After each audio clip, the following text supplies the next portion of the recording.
një vendi ku kishte kulturë pandëshkueshmërie dhe sot duket si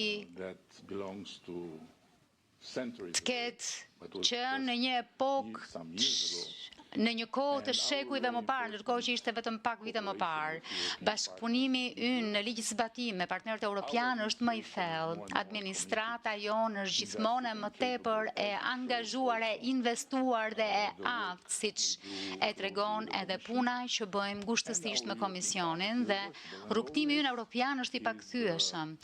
Dhe e gjithë ky është sfondi ose më mirë themeli për pjesën tjetër, për paga më të mira, për vende më të mira pune, për investime më të mëdha e kështu me radhë.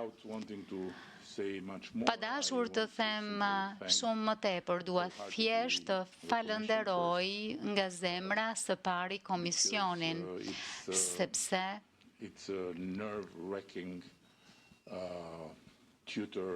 është një kujdestar vërtet që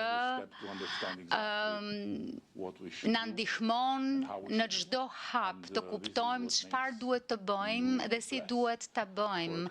Dhe kjo e bën BE-n bekim për një vend si i yni që ka dalë nga një histori pa institucione, pa traditë të institucioneve, e pa një traditë mirëfilli të shtetit. Dhe ky është një proces shtet ndërtues. Dua të falenderoj po ashtu Silvion,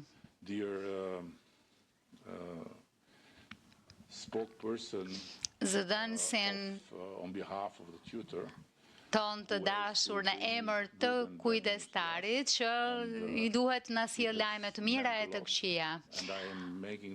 Ka qenë shumë kuptim plot dhe po e bëj këtë falënderim sepse është konferenca e fundit ndërqeveritare ku ai përfaqëson BE-n. Më pas dua sigurisht të falenderoj dritën e diellit që solli Qipëroja jo vetëm sot, sepse sot ishte punë e përbashkët, ne sollëm ca diell nga Shqipëria, ju ca nga Qipro dhe më së fundi ky qytet grije i mërzitshëm shndriti. Njëherë, dua të falenderoj po kështu shtetet anëtare që kanë bërë një punë të jashtëzakonshme bashkë me Komisionin për t'i vënë të gjitha gjërat në linjën e duhur dhe të na sfidojnë. Është sfida më e madhe me cilën jemi përballur. E dim këtë, njohim magnitudën e saj dhe jemi gati të përballemi dhe them pa asnjë lloj